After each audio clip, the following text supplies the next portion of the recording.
Փոփոխություններ պետական նպաստների մասին օրենքում։ Կառավարությունն առաջարկում է կիրառել համահարթեցման սկզբունքն ու երեխայի ծննդյան միանվագ նպաստը սահմանել 500,000 դրամ։ Այսօրվա դրությամբ առաջին և երկրորդի համար տրվող 300,000 դրամները,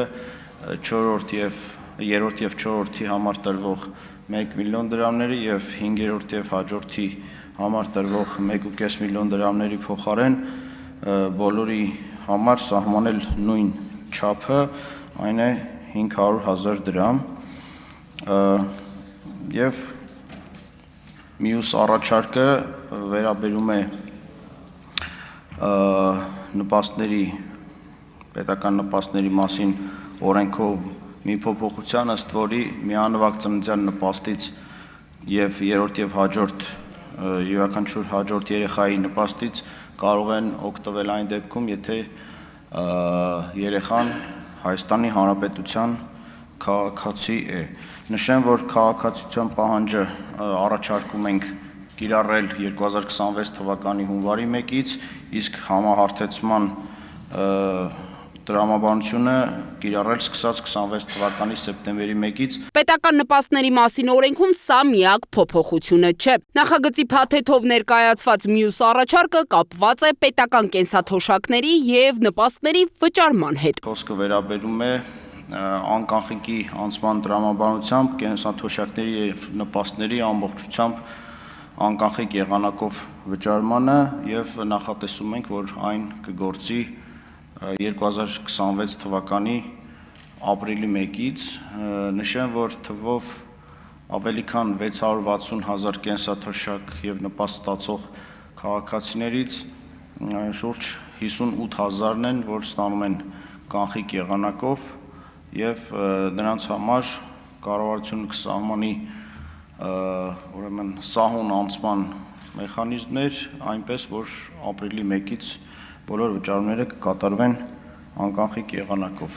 Խորհրդարանի արտահերթ նիստում հաջորդիվ ընդունվեց նաև Հայաստանի Հանրապետության և Ասիական զարգացման բանկի միջև կենսունակության բարելավման և հզորացման համար բնակարանային բարեփոխումներ ծրագիրը, ըստ որի պետք է աջակցել Արցախից բռնի տեղահանված ընտանիքների բնակարանային ապահովմանը, սոցիալ-տնտեսական ինտեգրմանն ու բարեկեցությանը։ Ծրագրի շրջանակում Ասիական զարգացման բանկը Հայաստանին կտրամադրի $250 միլիոն վարկ, 27 տարի մարման ժամկետով, որից 10 տարին արտոնյալ պայմաններով։ Ծրագիրը նպատակ ունի ֆինանսավորել կառավարության կողմից դեռևս 2024 թվականին հաստատված Ղարաբաղից բռնի տեղահանված ընտանիքների բնակարանային աջակցության պետական ծրագրին։ Հիշեցնեմ, որ ընտանիքները կարող են դիմել պայմաններին բավարարելու դեպքում կարող են դիմել և ստանալ հավաստագրեր, ինչի միջոցով կարող են գնել իրենց նախընտրած բնակավայրում և նախընտրած բնակարանը կամ բնակելի տունը։ Նշեմ, որ այսօրվա դրությամբ 3810 ընտանիք դիմել և ստացել է բնակարանի հավաստագիր, որոնցից 1631-ը ձեռք են բերել իրենց սեփական տունը կամ բնակարանը։ Ծրագրի շահառու դառնալու պարտադիր պայմանը Հայաստանի Հանրապետության քաղաքացիություն ստանալն է։ Քաղաքացիական պայմանագիր խմբակցության պատգամավոր Բաբկեն Թունյանը փոխնախարարից թվեր հարցրեց ու միաժամանակ կիսվեց այն մտահոգությամբ, թե լուրեր են շրջանառվում, որ անձնագրային բաժիններում արցախցիներին մերժում են Հայաստանի քաղաքացիություն տալ։ Քաղաքացիություն են ստացել մեր տեղահանված հայրենակիցներից 26233-ը, որից 16919-ը չափահաս և 8314-ը անչափահասներ են։ Մշակման մեջ, այսինքն քաղաքացիության համար դիմաց և դեռևս մշակման փուլում գտնվողների թիվը կազմում է 6696 անձ։ Ինչ վերաբերում է քաղաքացիությունը մերժելու լուրերին, անկեղծ ասած նման տեղեկություններ չունեմ, և նաև մենք գրեթե ամենօրյա ռեժիմով տեղահանված մեր հայրենակիցների հետ շփումների մեջ ենք և որևէ նման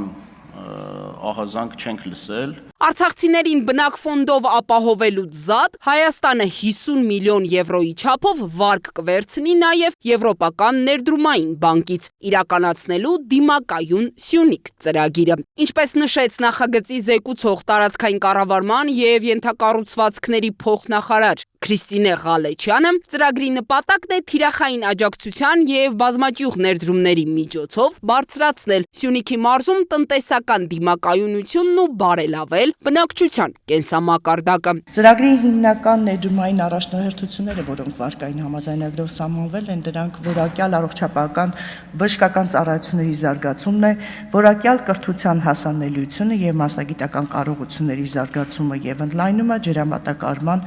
համակարգերի զարգացումը։ Նախանշվել են այն արդյունքները, որոնք ակնկալում ենք ապահովել ծրագրի իրագործմամբ, դա տնային տնտեսությունների և համայնքների կենսապահովման միջոցների և սոցիալական ծառայությունների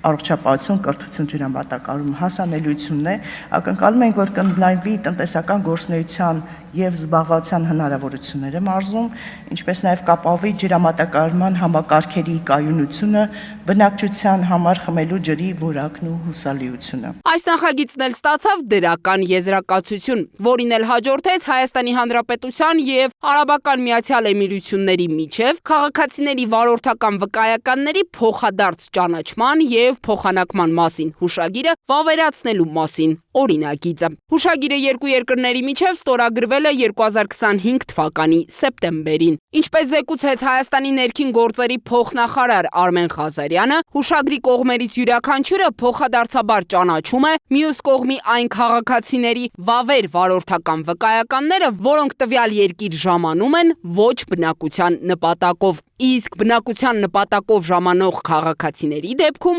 վարորդական վկայականի փոխանակման համար դիմող անձը ազատվում է դրա հետ կապված տեսական և գործնական քննություններից։ Դիանա Դավթյան, Տիգրան Ղազարյան, Free News, Ազատ լուրեր։